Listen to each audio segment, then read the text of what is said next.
chapter 6. We begin in verse number 9, and we're looking at this, the Lord's Prayer, and getting close to probably halfway through here, I guess.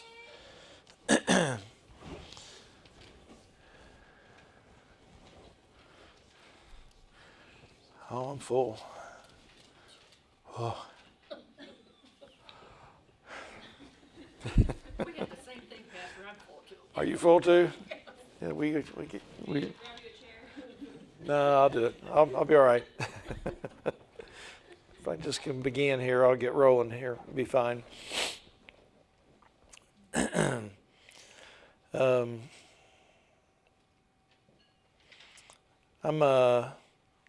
I'm often convicted about my prayer life. You know, wishing it better doesn't work. You just got to keep at it, keep doing it.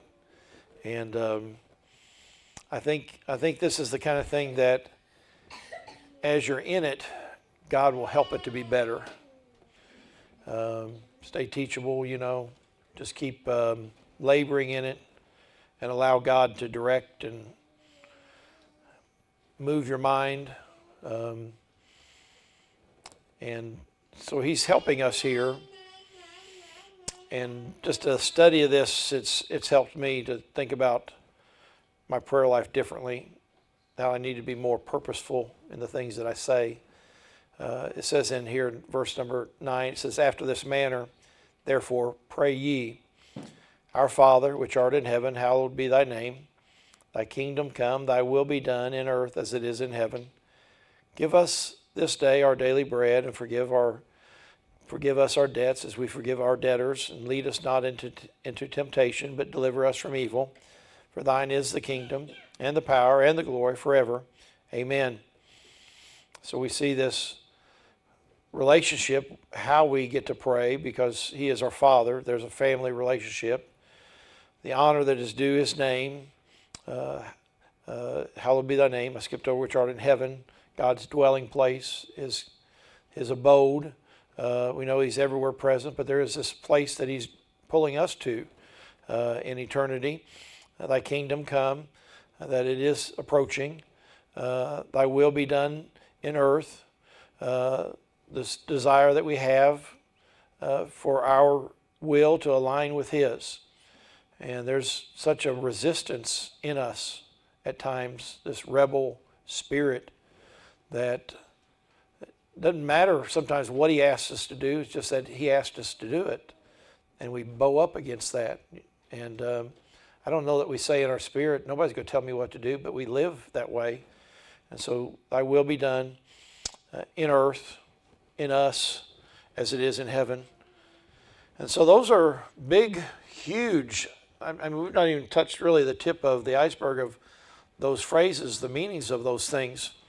But there is a switch that seems to take place here from the will of God, from heaven, His name, all those emphasis, these huge things, it seems like. And then you get to verse number 11, and it says, "Give us this day our daily bread," asking for bread.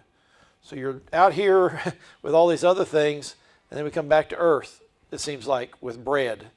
Something very commonplace, something somewhat mundane, you know, subsistence kind of life, bread. I took one of the things that the missionary the other night mentioned to us at some point was that he pastors an area that's, you know, very, very poor, working class people, you know, just to eat and feed their families. He said, we're a very rice and beans kind of community. You know, they would have meat sometimes, and to think about praying for your bread, asking for bread, that, you know, for most of the world, that's a thing, a big thing. And so he comes to something common, something that, even though it's common, it ought to bring glory to the Lord, even that, eating, you know. I don't know if you've ever heard this guy's name, Brother Lawrence. He talks about practicing the presence of God. He said this, he said, "I could even pick up a straw from the ground and do it to the glory of God." And so, how you get your bread is a concern to the Lord. So, none of us were in the garden, but originally it sure didn't appear like Adam had to work much for the bread that he had. I know he was dressing and keeping the garden, but the sweat didn't come till later. Matter of fact, it says in Genesis 3, verse 19, it says, because of the curse, the fall, it says, in the sweat of thy face shalt thou eat bread till thou return unto the ground. And I've eaten a lot of sandwiches wiping sweat off my brow. And so that was a thing for Adam. Bread's a big deal. God's concerned about how we get our bread. Matter of fact, it says in 2 Thessalonians, it says, if any would not work, neither should he eat. If you're not going to work for it, you ought not to have bread. So I guess I've got this a little bit on my brain today about missionaries. A friend of mine, they're in the midst of closing out a missions conference, and coming to the building, he sent me a video, was telling me about the Faith Promise pledges that he had taken up in his church, and his church has stepped out even farther to give more to missionaries. He was excited about that, and I'm excited for him. And when I think about missionaries, I think about what a life of faith that is. To leave behind things. The way we believe about missions and missionaries raising money, they go from church to church. They share their burden, what they're going to do, where they're going to go. And churches will get on board with that if they believe in it. God's moved in their hearts to give to that. And so talking to Brother Pala the other day, he said we have about 65 supporting churches. I said, he said, that's a lot. He said, it's probably too many. He said, it's hard to contact. It's hard to keep up. It's hard to see everybody. But, when he goes to Brazil to take care of his family, four beautiful kids, sweet kids. And he's got to take care of his family somehow. How's that done? He's trusting God to put in the hearts of church people to give to missionaries, to missions like him. He can't go to that country and work, typically. Most missionaries can't.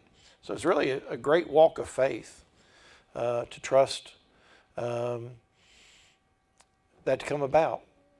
And not everybody does very well with missionaries. Not everybody takes care of missionaries. Not everybody is concerned about missionaries or missions or the cause of Christ in other countries. Some people just don't care a lick about it. And, I'd hope that we would care a bunch about it, that we would take care of missionaries, that we would, just my heart about this, taking care of missionaries as they come through. I don't think we ought to keep them in the worst possible place we could put them in. I think it'd be a shame on us. I think we ought to feed them well. We ought to give them a nice love offering. If we never help them beyond that, I would want them to leave here with the knowledge that, hey, those people may never partner with us, but they were good people to us. They were kind to us. They were generous with us. They leave encouraged, and that may be some of our goal with most missionaries, that we never will be able to support them, but if we could encourage them, it would be a big thing. And so they're praying for their daily bread as we're praying for ours.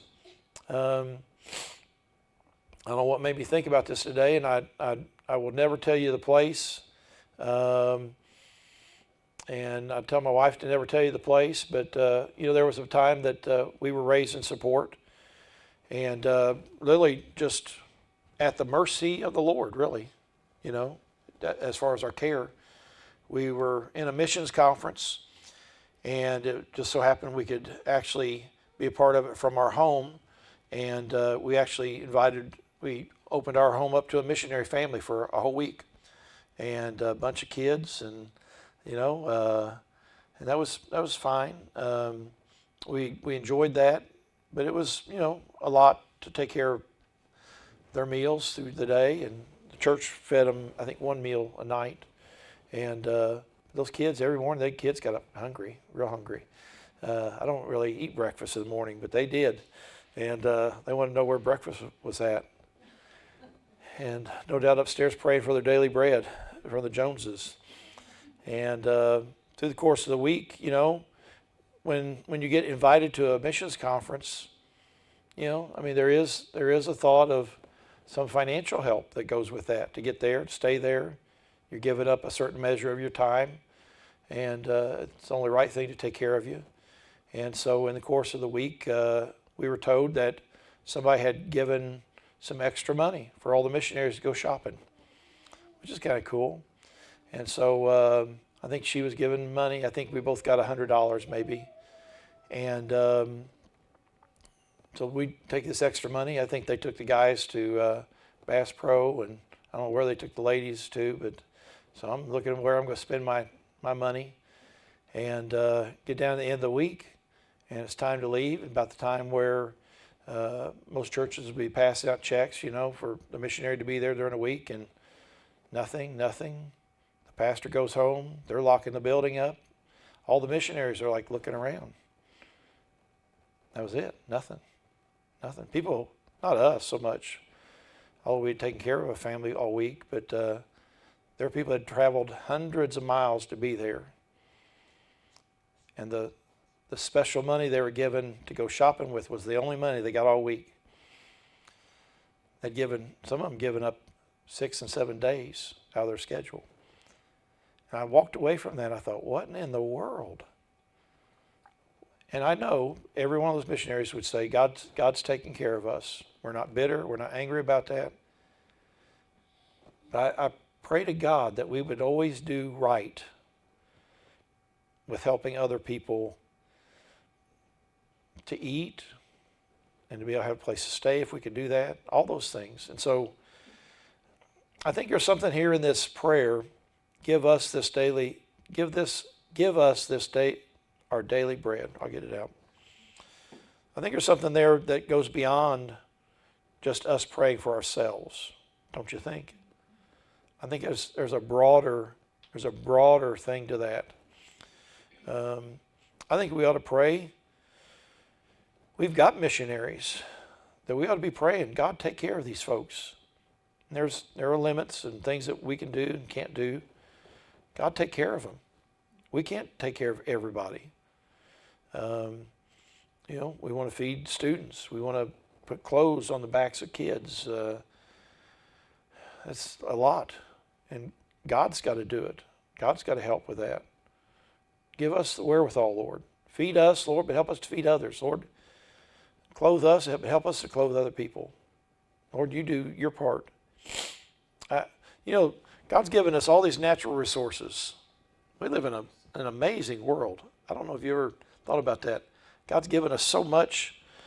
And I see reports every now and then, they say, you know, all the oil's going to run out in, you know, like 2070 or something, or all this is going to run out here or there. And I'm thinking, no.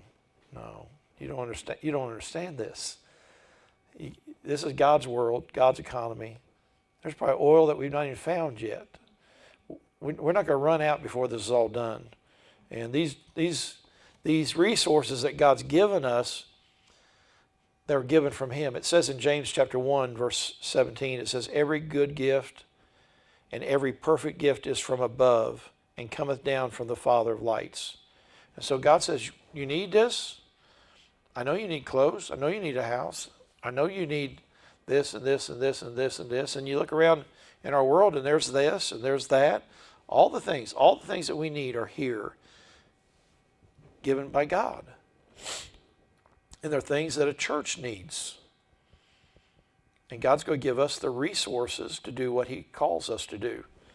I believe that. He's going to do that. And so I really think Christ is teaching us here in this passage of Scripture to honor Him, to value our relationship with Him, to do His will. But He's also teaching us not to fret about what's coming. I've got a little preparedness kind of thing bent to me, you know.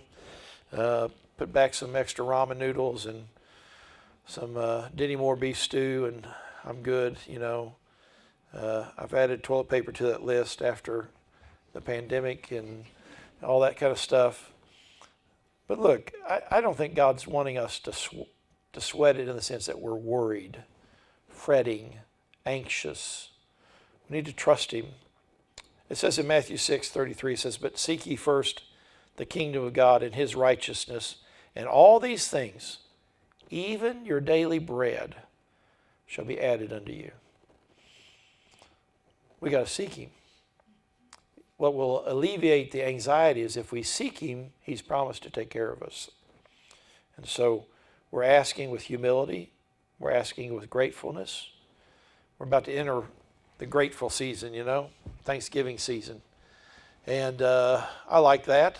I like the food. I like the family stuff. I like at least a day or two where things are slowed down just a little bit. I like all that.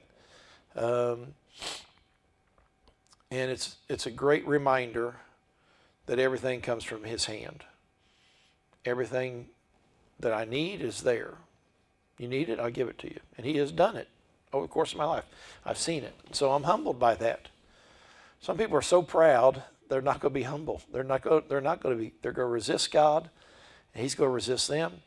And a prayer like this, give us our daily bread. Give us today our daily bread. That's humble. That's humility. It's God, I see it. My ability to work, my ability to think, my ability to move, my ability to make, my ability to breathe, all that comes from God. Thank you. I'm glad I've got that. And so this prayer is breeding that in us. It's not just a prayer for us, it's a prayer for everybody. I think it's interesting. Two of the great miracles in the Bible, in the Gospels, is Christ feeding 4,000 men and 5,000 men, not counting the women, the children that were there. That is an interesting thing to me, that God does that. He's concerned about it all. But not just our daily physical bread, but I think He's concerned about our spiritual bread too. It says in Matthew 4:4, it said, "But He answered and said, It is written, man shall not live by bread alone." Oh, really? What am I going to live by? He said, by every word that proceedeth out of the mouth of God. So I've got to have this bread. You know about manna? What were the three things that were put in the ark? Manna, for one. What was the others? Staff, budding, and the Ten Commandments. Those three things. The manna, the staff, and the Ten Commandments. Manna was collected every day but the Sabbath. It was collected early in the morning. One day supply you couldn't carry over to the next day unless it was the day before the Sabbath. And it was food that came from God. Manna. This is manna. Ought to be collected every day. Ought to be collected early. Got to get it every day because it's not going to carry over enough you got to get in it again and again. It comes from God. And so there's all these little lessons about food and intake that I think is interesting. You are what you eat, even spiritually speaking. I worked in a flour mill for a while when I was in college. Thought I got the greatest job in my life ever. That's changed since then, but it was a great job. I think I was making $6 an hour. But I had access to a Watts line. Does anybody know what a Watts line is? Nobody. You could call anywhere in the country basically for free. I had access to that. I could call anybody. I mean, this is back when long distance charges was crazy. I didn't have a cell phone.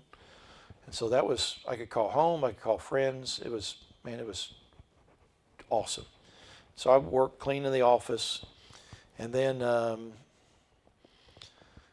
one day my immediate boss came to me and said, got some bad news. He said, the president of the company, Mr. Stout, his his bartender lost his job at the country club. I'm like, what does that got to do with me? And he said, that bartender's got a new job. Your job. I thought, crud. That stinks. He said, I can get you on out in the mill. I'm like, that's real work out there. I said, well, I think we were getting married at the time, or maybe we just got married. And so I went out to work in the mill. And I don't know if you've ever been around flour. Flour dust is absolutely everywhere. And I would sneeze, and I'd wear a mask, and I'd sneeze in my mask. It was horrible. You'd sweat, and you get it on your arms, and it turned to dough on your arms. There for a while, I'd ride the city bus home from the mill and just scrape that dough off while I was sitting on that bus. I wonder what people must have thought was wrong. What is wrong with that guy? He's scraping his skin off on the bus. And it was just a tough job. They'd take grain, little kernels, just little grain. It'd come in rail cars. They'd send it into these huge silos, huge, massive. And they'd funnel it into this huge room, probably bigger than this building, of these hoppers. And they'd shoot that grain in there, and it would crush. It would break down those kernels. It's crushing it, and just it would turn it and keep turning it. And there'd be guys that would open up a hopper, open that bin up, and they'd take a rag and they'd wipe off that thing that crushed the flour because it'd get pasty, and they'd wipe off row tenders is what they were. And every now and then they'd catch a finger. We won't go there, but he'd crush it, and they'd process that wheat and do all kinds of things and sift it and run it way up in the building. And sometimes they'd blow out the machines, and it'd be mountains of it just on the floor, and you'd scoop it up and they'd reprocess it. And by the time they got done with it, that flour would be usable flour. They'd send it off to all kinds of different places. You ever had a moon pie? We made that flour for the moon pie factory was in Chattanooga. It was right next door. They'd funneled it across the building and went to flour places all over the South. They'd take a little water and yeast and salt, and they'd make bread. Those mills, those bakeries. And then they'd send it off, and people would have something to eat. And God gave us Jesus Christ that was bruised and broken and crushed at Calvary. And he became the bread of heaven. He said, I am the bread of life. I've been given to you for sustenance. The ability to live is in me.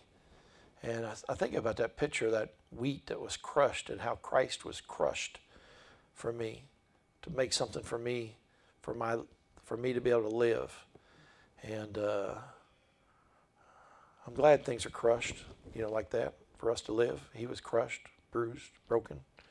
And so give us our daily bread, our food. We've had our food for lunch. I may eat again today after my nap. But I tell you, I got to eat. I got to eat every day. Come back again and again. Feed me, Lord. Give me what I need for the hour, the day. Got to have spiritual energy, right? To fight the battles. And some people get so they won't eat. When you don't eat, you don't thrive. So God, help us to eat. Give us our daily bread, Lord, today. What I need in this hour. So, amen.